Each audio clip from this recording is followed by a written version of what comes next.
Now, what I'd like to do at some point is get this thing actual bells and whistles and put it properly up on the channel. But for now, I'm going to read this to you guys. And I don't have any female voice actors with me right now, so this is going to be a bit of a slog when it comes to those voices. So please bear with me, and we'll go from there. This book is The Spear of Azzurra, a ThunderCats thriller, written by Megan Stein and William H. Stein. Fun fact, or H. William Stein. H. William Stein is actually the brother of R.L. Stein. So, yeah, found that out yesterday. Interesting. Illustrated by Martin Sowery. Now, I'll do the best I can here, but I am not lady. I do not have lady voice.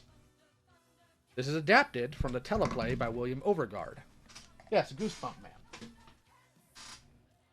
So let's go ahead and get started. Just beyond a flat, dusty desert in a corner of Third Earth, a large, lush, green forest spreads out like a dark paint splatter. At the edge of this forest, animals of all kind, large and small, furred and feathered, friendly and hostile, build their nests and hunt for food. These animals never run in fear when a stranger enters their domain. Instead, like guardians of the forest, they judge all newcomers by looking deep into their eyes. One summer morning, when the sun was just rising, Liono, Lord of the ThunderCats, approached this thick mass of green. He smiled when he saw the trees.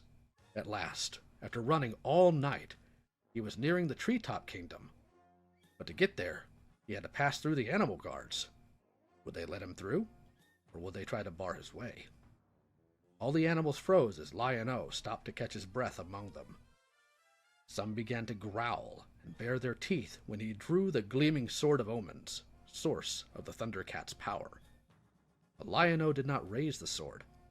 Instead, scraping the ground with its point, he drew a picture of a longbow with a notched arrow. The animals, surprised, fell silent. A fat, green-feathered snake slithered close and lifted its head high off the ground to examine the picture. Then, after staring at Liono for a moment, the snake hissed a command.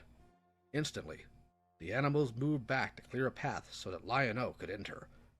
Liono returned his sword to its scabbard and sprinted into the woods. When he came to a place where the trees grew so tall and close together that the sky was obscured, he stopped and looked up. "I must see Queen Willa," he called. "It is a matter of life and death." Although no voice replied, Liono received an answer. A shower of arrows flying at him from the treetops. Go ahead, Smout.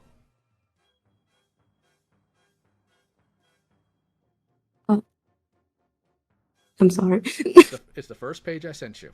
All right? I know. I didn't know. I'm just getting a little nervous for no reason.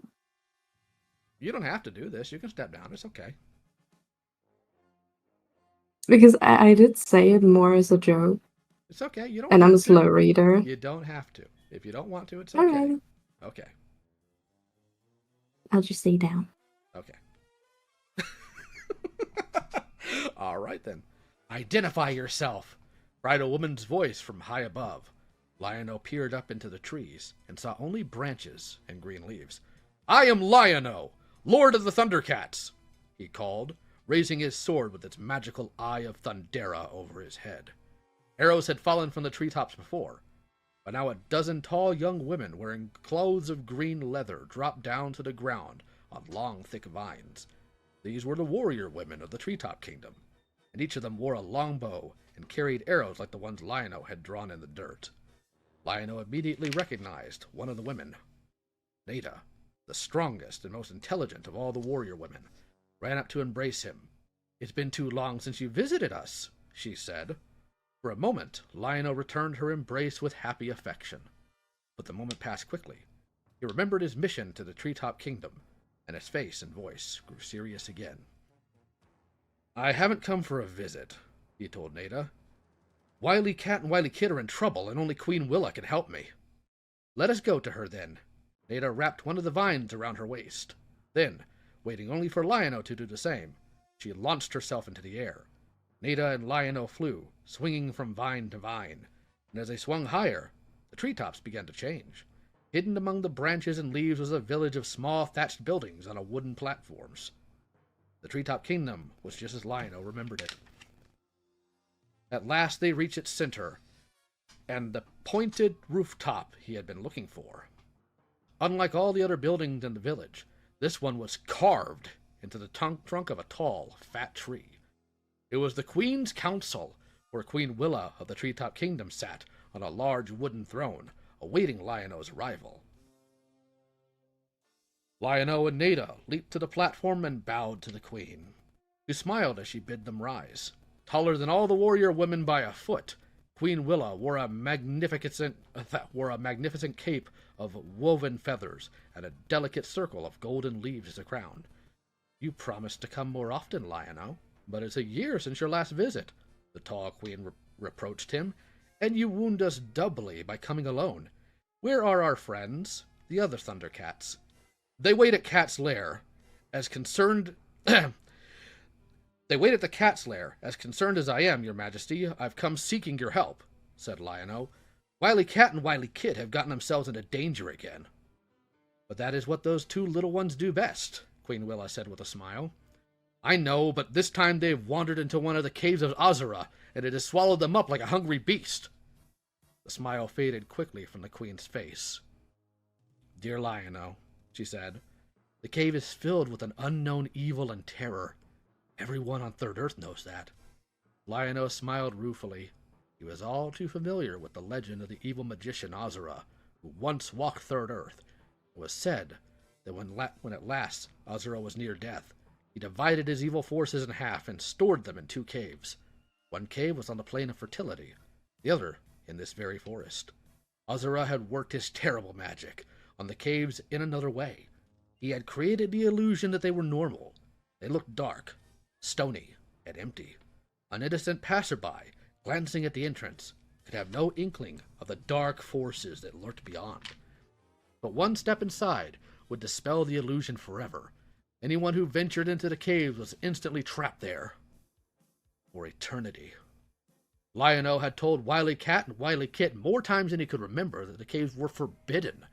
But unfortunately, as soon as the Wily Kittens heard that something was forbidden, they couldn't wait to try it. "We warrior women bear the responsibility for guarding the caves," Nada said, "but there is nothing we can do to help anyone who is foolish enough to enter." "Yes, there is," Liono said, much to Nada's surprise. "You can give me the key to the cave." "What do you know of a key?" Queen Willa asked Liono. "I only know that one exists," said Liono. "Your Majesty, I must have it to save the Wily Kittens." The Queen shook her head sadly. "You'd better go, Liono. I'm afraid you know both too much and too little about the caves of Azura." "I cannot leave," Liono said firmly. "I must do everything in my power to help the Wily Kittens. Anything less would be a betrayal of the ThunderCats' code."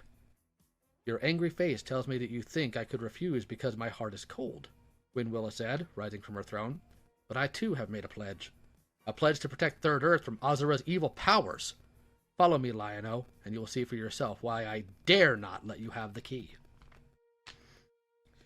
Without another word, Queen Willa led Liono and Nada away from the council and through the lush forest, until at last they came to a large rocky hill in a clearing. In the hill was a cave, and it was surrounded by warrior women on guard. Carved in the rock around the cave's mouth were hideous creatures with strange weapons. There were other symbols too, which meant nothing to Liono, except they were exactly like the ones in the cave that Wily Cat and Wily Kit had entered. Liono knew immediately that this was the second cave of Azzurra, but there was a difference between this cave and the other one. An enormous wooden spear was planted in the ground right in the center of this cave's entrance. Imagine the most terrible pain, the cruelest suffering, the worst death. That is what Azzurra put into this cave, said Queen Willa, as if to emphasize her words. The eye of Thundera on the hilt of Liono's sword opened and began to growl. This was a warning to Liono that danger was near. "What keeps the evil forces inside the cave?" Liono asked. "This spear," said Queen Willa. She wrapped her fingers around the spear, and there was a low rumble, half thunder and half moan, from inside the cave. "This is Azzura's own spear," the Queen continued. "After his death many generations ago, it was discovered that this spear could undo his magic. Ever since then, we have used Azzurra's spear to seal this cave. It is also the key that will open the other cave. Are you saying that if I take this spear to save Wily Cat and Wily Kit from the other cave, Azzurra's evil forces will be released from this one? Liono asked. Yes. If the spear is removed for more than 12 hours, this cave will open, said the queen. My heart yearns to help you, Liono, but I cannot ignore the danger to Third Earth. Can you? Yes, Ponder, it does. It's sentient. Liono turned away from the queen, his mind racing. One cave had Azzurra's evil powers trapped inside. The other held Wily Cat and Wily Kit. Liono knew that Queen Willa felt the lives of the two ThunderCats were not worth the happiness of everyone on Third Earth. But there had to be another solution. How do you know this will happen? Liono asked. There was once a spear like this at the entrance of the other cave, but someone removed it, causing Third Earth many centuries of suffering. Queen Willa was stern.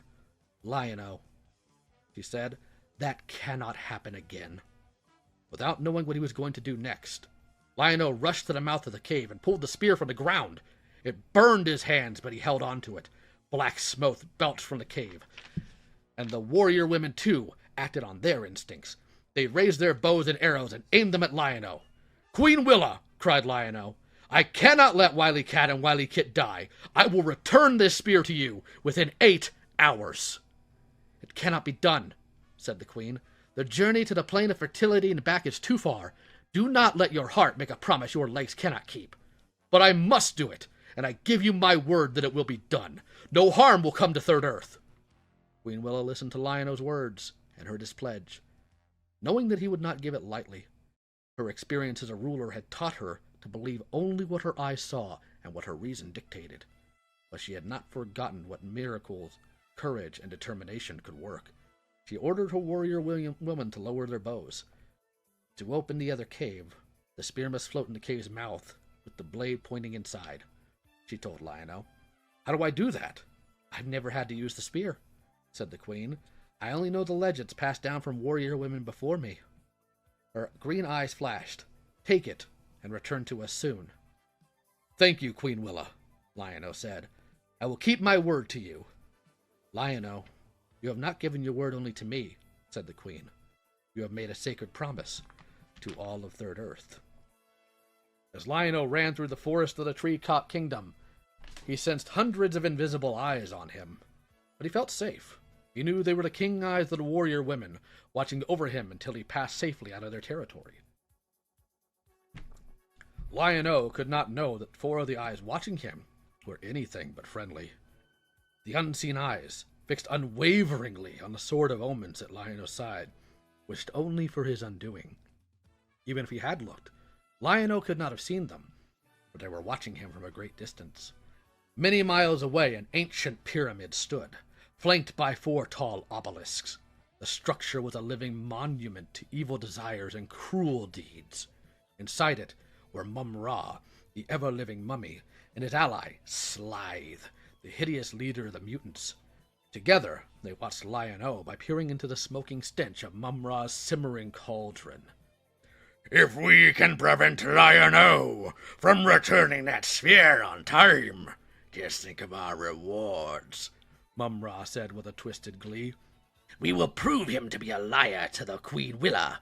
We will discredit all of the ThunderCats forever, and we will release the evils from Azzurra's cave in the Tree-Top Kingdom onto Third Earth.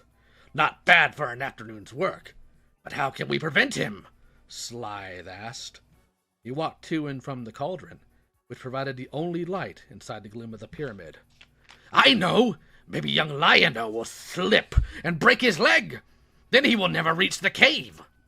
Mumm-Ra stood back from the cauldron and looked at the mutant through glowing eyes. Slithe, you spend so much time thinking, with so few results, he snarled. Hard words from someone who's half eaten away by worms and time, answered Slithe, smiling to mask his true feelings. Mumm-Ra shuddered. For an instant, he considered shoving the foolish mutant into the cauldron, but he had better plans for the bubbling pot. Slithe, if we wish misfortune to befall a young ThunderCat, we cannot wait for something to happen to him, Mumm-Ra said with contempt. We must make something happen to him.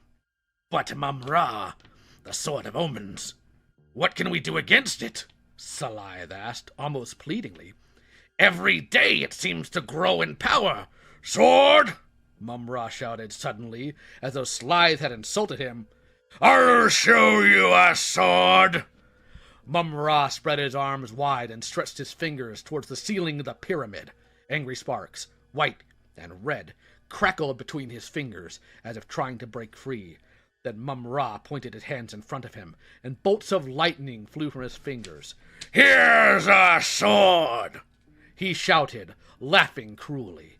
The lightning bolts came together in a flash, and there, floating in midair, was a powerful arm. In its hand was a 6-foot-long sword with a shiny, sharp, curved blade. As Slythe watched with his mouth agape, the arm began to swing the sword, slicing the air with long, quick strokes. Mumm-Ra laughed again, and again, with hurled lightning from his fingertips. With every bolt, more of the body appeared. First a head, then another arm, then a torso, legs, and feet.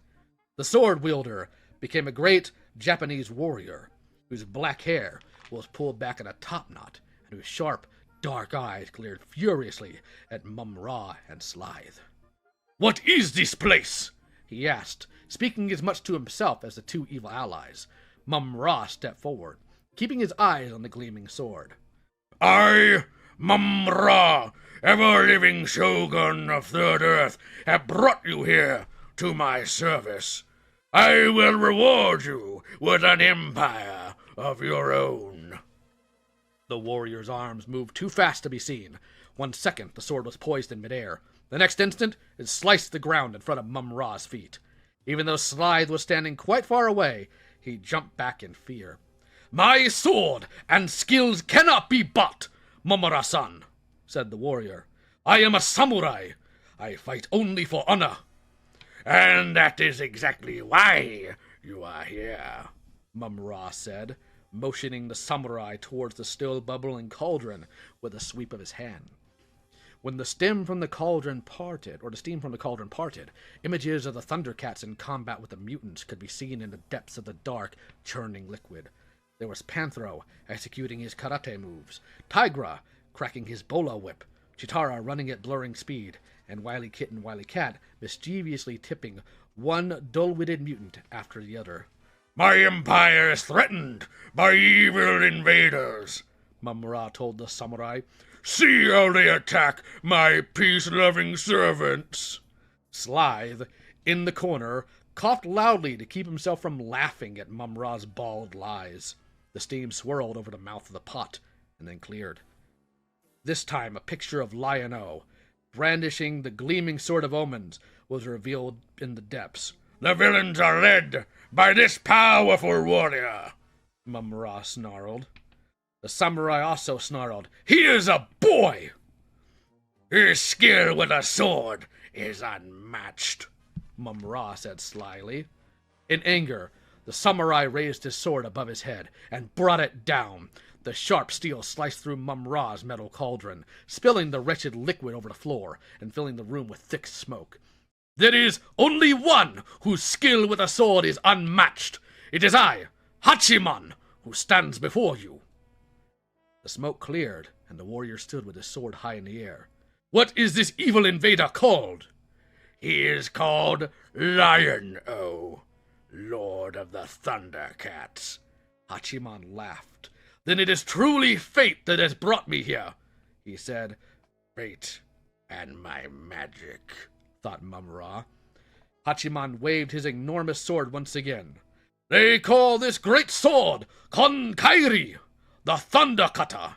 Now I will go and find the Lord of the ThunderCats, and when my Thunder Cutter is through with him, he will think he is struck by thunder and lightning. When Liono finally reached the other cave of Azzurra, holding Azzura's own spear, he felt a chill slide down his back like a cold rain on a hot, steamy day.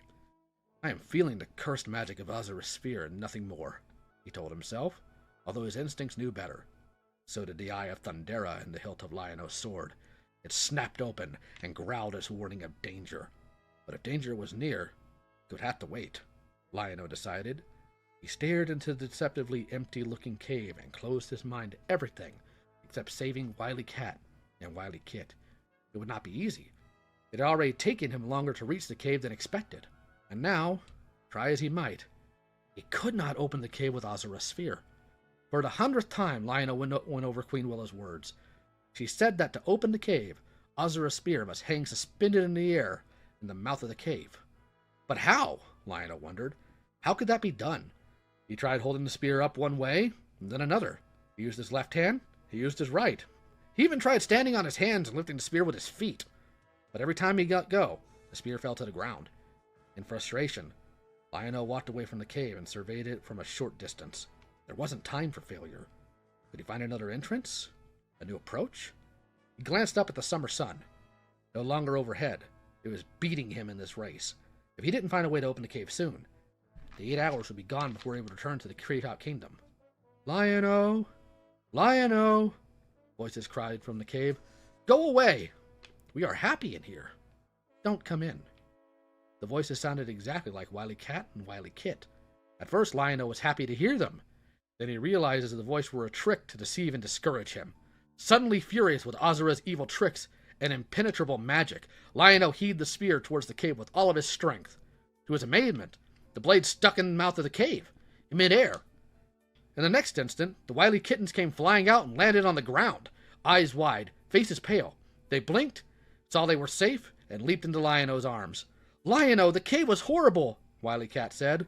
We kept hearing voices saying that no one wanted to save us, Wily Kit said. How did you get us out of there? By placing all of Third Earth in great danger, Liono said, pulling the spear from the opening. He looked at the spear unhappily. Now I fear that someone else may wander into the cave, he said. It won't be us. Never again. And that's my final word, said Wily Cat. It's not my final word on the subject, Liono said sternly. I'll see you two back at the cat's lair. And no games along the way. Liono stood there and watched them run, but only for a moment. Soon he too started running. He ran across strange fields and over rocky hills, his legs aching. After several precious hours had passed, he came to a small lake, where he stopped and drank quickly. Sounds like you're out of breath. Been running hard, youngster? Called a voice from nearby. In his rush, Liono had not noticed a small, ancient, furry creature drinking from the lake a few yards away. Where are you running to? The creature asked. The Treetop Kingdom, answered Liono, stretching his legs. How far is it from here? 6 hours if you have to stick to the paths. I don't have 6 hours, Liono cried. There's got to be a shorter way. There is, answered Liono's strange companion, but it involves danger. Liono didn't care about the danger he might face. He thought only of the danger to Third Earth if he arrived too late with Azzura's sphere. Only a few hours remained before the other cave would open and spew out its evil forces. Show me, friend. Please, he asked. Without stopping his slow slurping of cool water, the creature pointed a finger behind him. Thank you, said Liono before setting off again. One thing more. What is the danger? It's a hole in the ground, youngster. That's all. But it's not like any you've seen before. It's wide. So wide that you can't jump over it. And it's long. It stretches the whole way across the valley between the two mountains of jagged rock. So you can't go around it. When you get to it, you'll probably just fall in. Kerspelunk! You know what it's called, don't you, youngster? Liono waited impatiently for the strange creature to finish. It's called the 4-day drop. The young ThunderCat froze. He had heard of the 4-day drop, and the stories were terrifying. The creature saw the fear on Liono's face and went on talking. They say the pit's so deep that when you fall in, you don't hit the bottom for 4 days. The sky was a changing hue, darkening as if for a storm. But the darker gloom was threatening Third Earth, thought Liono. He knew he couldn't delay any longer. With a word of farewell, he got up and ran in the direction of the 4-day drop. Down a hill he ran, through a field dotted with brilliant flowers, then into a forest that was cool, shady, silent, and dense with all trees. The minutes ticked by, and Liono measured them with the rhythm of his running feet. He was wondering when he would face the dangers of the shortcut, when suddenly he stopped. There it was. Liono approached the edge of the 4-day drop, and the wind tugged at him, as if to pull him in. The drop was wide and deep as the creature in the lake had said. But he had left out one detail. There was a way across it. A tall, slender tree, perhaps felled by lightning, had fallen across the mouth of the pit. Its trunk rested where Liono stood. Its tip lay on the other side. There was no way to know if the tree would hold Liono's weight, but his options were running out as quickly as his time. He stepped onto the trunk, using Azzurra's spear for balance. The wind tugged at him, once again. Liono did not look at the log, nor did he look past the log into the pit below. In fact, his concentration was so great that as he neared the middle of the log, he looked at nothing at all. Then the log shook. Liono blinked in surprise. There at the other end of the log stood a short man with a black topknot, wearing a kind of jacket and trousers that Liono had never seen before. It was Hachiman, and he was testing the log by stomping on it. "Hey!" Liono shouted, thinking the man hadn't seen him. Much to his surprise, the man ignored Liono's warning, jumped on the log, and started to cross over the pit. The eye of Thundera growled a warning. "Pardon me, sir," Liono called, "but as I started across first, I ask you, please, to back off." "A samurai never backs off," snarled Hachiman. So intent was he on crossing the log quickly that he failed to recognize something very important. Standing right before him was the very reason he wanted to get across the log. The Lord of the ThunderCats. "Does that mean a samurai has no manners?" "It is good manners for a boy to stand in the way of a man," said Hachiman. "I will teach you manners." The samurai drew his sword, and before Liono could say another word, Hachiman swung. But Liono was not Hachiman's target. Instead, Hachiman's sword came down on the log. The log shook from the blow, but Liono regained his balance, thanks to Azzura's spear. "I will chop this log until you back off," Hachiman said. "What do you think of that, impolite youth?" "I think I must be facing a madman. Who else would risk killing himself and me just to avoid apologizing for a mistake?" "Backing off is no disgrace for a boy," Hachiman shouted. He swung at the log again. "Neither is admitting you're wrong, foolish warrior," shouted Liono. Hachiman's sword struck again, and the log began to creak. Because of his anger, Hachiman was blind to the fact that though his arguments may last for years, slender logs cannot. At a final blow from the samurai's sword, the log split in two. Then Liono, Hachiman, and Azzura's spear plunged into the endless pit. "Hey!" Liono heard Hachiman's cry, but did not see where he fell. He was too busy falling himself, with heart-stopping speed down onto the drop. But the young ThunderCat's lightning-swift reflexes did not fail him. As the half-log he had been standing on fell, he leapt, catching hold of the opposite half of the log, the one where his opponent had stood. It swung down in a terrifying arc, and Liono clung to it with all his strength. Then, in the split second before it crashed against the rocky inside of the drop, Liono leapt again. And again, he was successful. Now, thanks to the claw shield, he had a hold on the wall about 15 feet below ground level. Liono breathed a sigh of relief, but it came too soon. The claw shield began to slip, and he knew he mustn't delay his perilous climb up the wall of the drop. As he made his way up, slowly and with agonizing care, he could not help but wonder about the man who confronted him. Who was he? Why in the name of the great blue heavens would he start a fight on a log that hung over a bottomless pit? My questions will never be answered, thought Liono. He paid for his foolishness. He must be plummeting towards the bottom of the drop by now. But Liono's thoughts were interrupted by a series of angry grunts from below. He looked down. There, about 20 feet below him, was the samurai, climbing up from the 4-day drop, inching stone by stone, wedging his great sword into the rocks for leverage. Hachiman attacked the wall as though it were a battlefield foe. Then he came to a place just below Liono, where the rock was solid and smooth. There were no way for him to climb any higher. Hachiman looked up and saw Liono dangling against the wall of the pit. The samurai smiled, not because he was relieved to see Liono alive, but because he thought he had a solution that was near at hand. "Reach down! Pull me up!" Hachiman shouted. If he had asked instead of ordered, if in his voice there had been a single note of apology, Liono would have stretched out his hand to the samurai immediately. But Hachiman's attitude angered Liono. "You're the one that got us into this," he said. "What are you even fighting for?" "For honor! The only thing a warrior fights and dies for," said Hachiman. "Now, pull me up! I have an important mission to carry out." "Warrior, you are not the only one with an important mission," Liono said. He reached out and gripped the samurai's hand tightly. "Pull hard! A tyrant awaits my sword.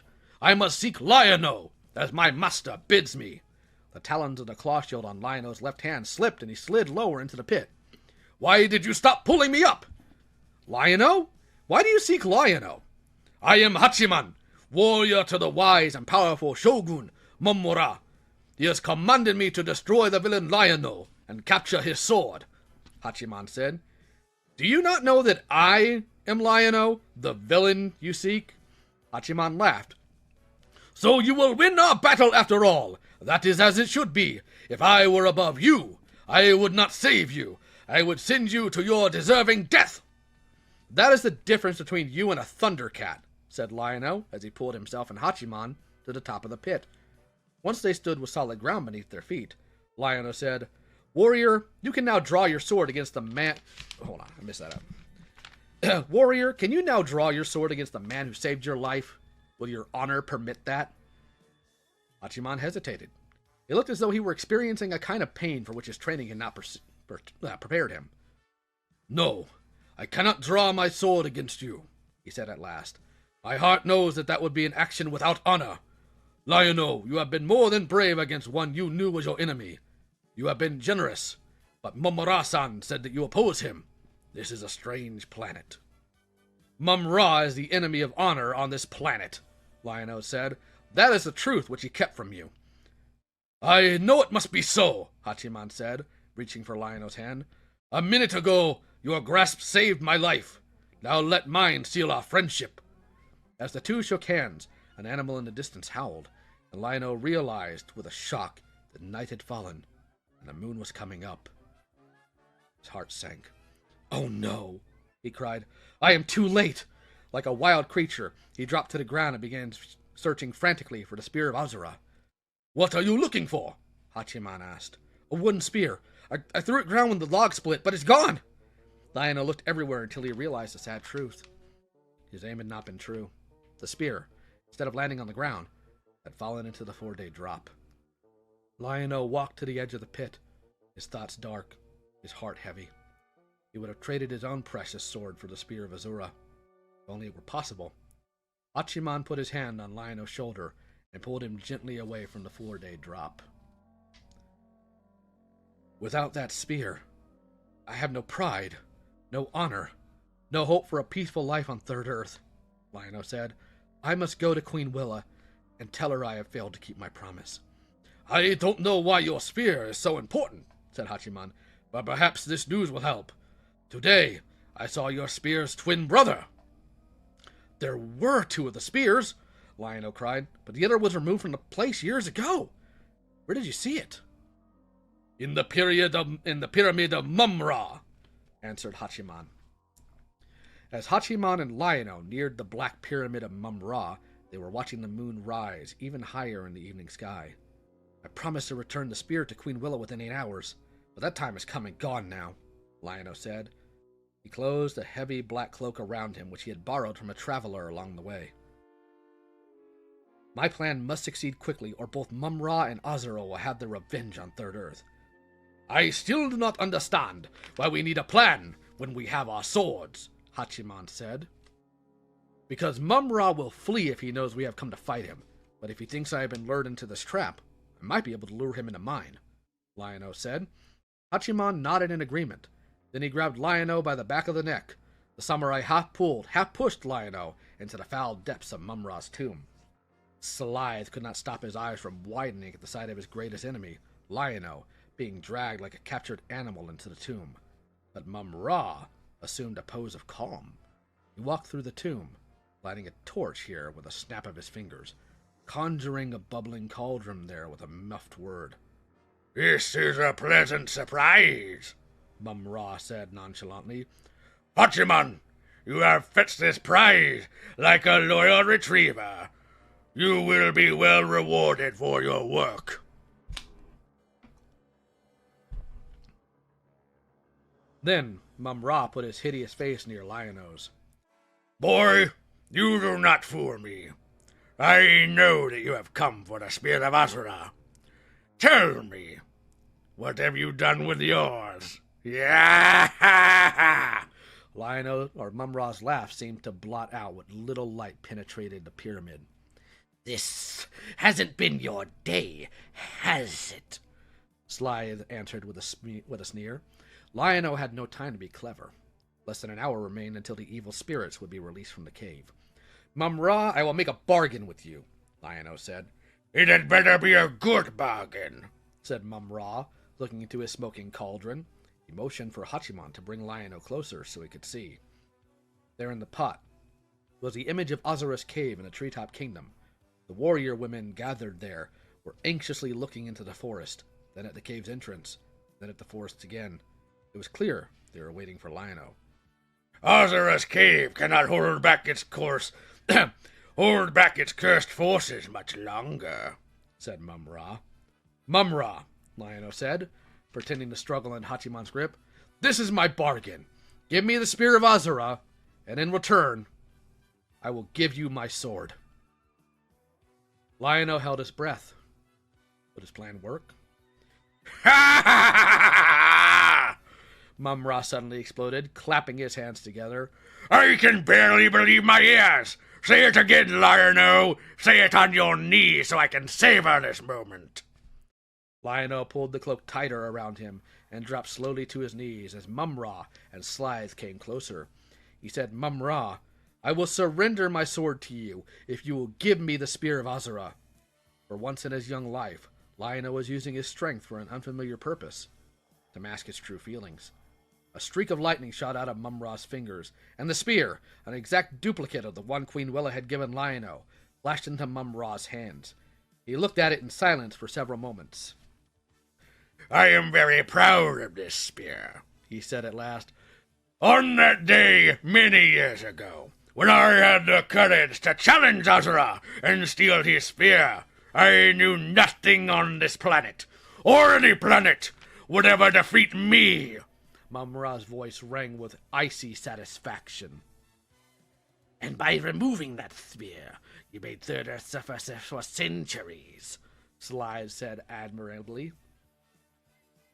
Yet all that misery and destruction meant nothing to me. What really mattered was that my hatred of Azura was finally satisfied, Mumm-Ra said, handing the spear to Liono, who was still on his knees.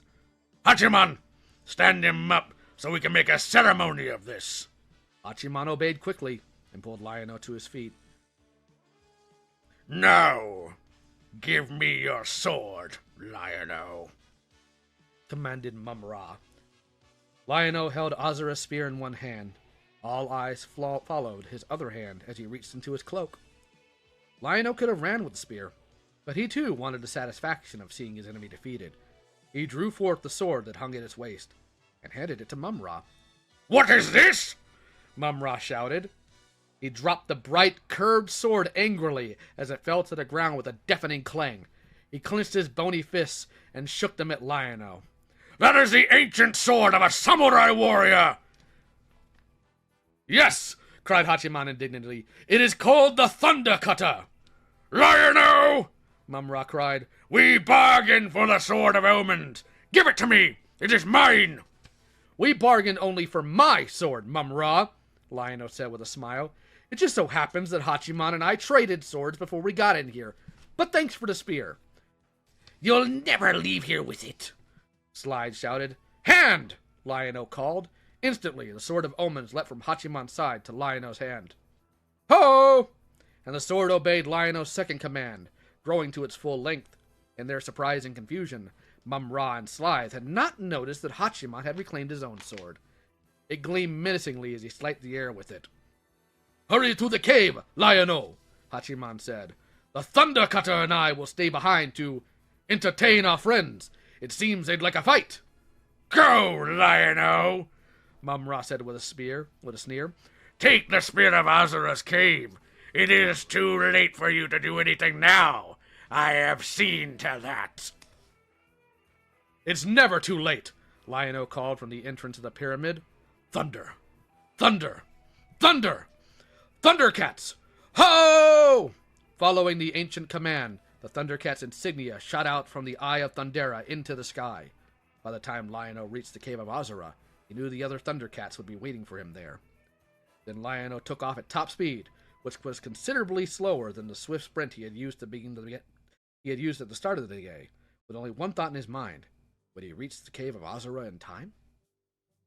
When he reached the dark green forest surrounding the treetop kingdom, Liono could run no farther. All of his muscles were numb beyond aching. Still, his senses were not entirely dead. He felt as he walked among the trees that something in the forest had changed. If disaster had not yet poured from the cave of Azzurra, the evil forces were at least seeping out, already playing chaotic games with a piece of Third Earth. One of the guardian animals hiding in the tall grass suddenly leapt out at Liono, snarling in anger. At first, Liono raised Azzura's spear to protect himself. There was no need for that. They stared at each other, silently. The animal's eyes asked, "How could you do this to us, Liono?" ThunderCat's eyes answered, "I had to try. I had to save the lives of my friends."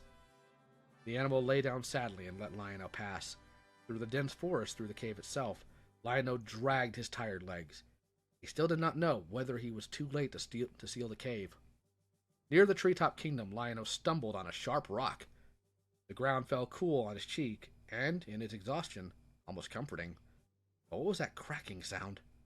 Liono stood up slowly, hoping with all his being that what he feared was not true. But it was. Azzura's spear had hit the rock when Liono fell. The wood, so old and dry, had bent, then shattered, and finally split under the weight of his fall. Liono's heart broke in as many pieces. He had solved the puzzle of the spear, faced the 4-day drop, fought to win Hachiman's friendship, and vanquished the cunning Mumm-Ra. All for nothing? Was Third Earth to be visited by Azzura's evils simply because of a rock in the darkness? Had he released Wily Kit and Wily Cat from the cave only to make them suffer along with everyone else? Liono felt sick, angry, desperate, and even afraid. He walked on a little farther until he came to the cave. Warrior women, their bows and arrows ready, flanked its entrance in a wide semicircle. Inside the semicircle, closer to the entrance, were the ThunderCats. They too held their weapons ready. From the mouth of the cave came a strange, low rumble, like a monster awakening from a drowsy sleep, thought Liono. The walls inside the cave, once dark, now glowed. "Liono!" Wily Cat and Wily Kit called as he came near. Nada reached him first. Reaching out to support him, she said, "Liono, I knew you would come, but it is almost too late. Where is the spear?" "I don't have the spear," said Liono. "I have failed." "Oh no!" cried Wily Kit. No one else could find voice or words. "I thought I could do it," said Liono, "but I misjudged the obstacles that would face me. I would have fought the fiercest monster, but my enemy wasn't a monster. It was just a rock. Didn't see it in the dark." "You did what you had to do," Panthro said finally. Liono found no comfort in Panthro's words. Instead, he pushed his way to the mouth of Azzura's cave. When the horrors were released, he wanted to be the first to challenge them, even if it meant his death. Tigra escorted Queen Willa over to Liono, and they stood side by side at the mouth of the cave. "When I told you that your promise was an impossible one to keep, Liono," the Queen said, "I was not doubting you, but I knew the odds you faced." "I see it now, Your Majesty," Liono said. "But if I had said my mission was impossible before I tried it, what would have happened to Wily Cat and Wily Kit?" "I cannot even imagine," the Queen replied. Her hand came to rest on his shoulder. "Do not fear, my young friend. We will all be at your side, whatever happens." Then a flash of brilliant orange light exploded deep within the cave. The ground began to shake. The air grew thin, and the rumbling in the cave grew louder still. It was as if something terrible was trying to break through the cave to freedom. Liono, ready to battle Azzura's evil powers, drew forth the Sword of Omens. There was shadowy movement inside the cave, and an earth-pounding noise grew deafening. The sky exploded with thunder and lightning. Rain began to fall, blurring Liono's vision. For a moment, he could only see dark shapes emerging from the cave. Then his vision cleared. Before his astonished eyes, droves of beautiful, prancing animals and flocks of brightly colored birds, some walking, some flying, spilled out of the cave. Liono's breath stopped for a moment. Never in his life had he seen creatures as these. Wild, delicate, shimmering like a brilliant, unearthly shadow. Suddenly, as if it were a showery spring day and not a steamy summer night, the ground of Third Earth burst into blossoms. "What is happening?" cried Wily Cat. Queen Willa laughed, stroking the wings of a noisy orange bird. "There is only one explanation," she said. "Azzura is returning all that he stole and hid from Third Earth." He kept his evil forces in one cave, but who could have known that this one he locked away with the goodness in him that he never wanted us to see? Liono, isn't it wonderful? Data asked, as the last of the animals ran from the cave. If you had sealed the cave again, all this joy would have been locked up forever. Liono tried to smile as the warm rain washed across his face. But as the others danced and played and pet the animals, he could not forget how different things might have been. The cave might have held an unbearable parcel of horror and suffering, and he, Lord of the ThunderCats, would have been responsible for its relief. In truth, all leaders are vulnerable to failure, Liono thought to himself. This is why we must make doubly sure of the goodness in our cause. Much later, returning to the cat's lair in the Thunder Tank, the ThunderCats passed a short, powerful figure walking the road alone. At Liono's command, Panthro stopped the tank, and Liono stopped out to help tell Hachiman what happened. He thanked the samurai for his help. I do not understand this planet, Hachiman said. You failed on your mission. Yet you are wearing garlands of blossoms around your neck. In my celebration, I have not forgotten, nor will I ever forget, the danger Third Earth faced because of me, Liono said. And you say that you live by a code of honor, Hachiman continued.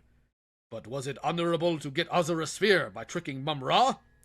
Perhaps not, Liono said. But do not confuse the code with someone who follows it. The one may be perfect, but the other seldom is. We only do the best we can. Why don't you come and live among us, Hachiman?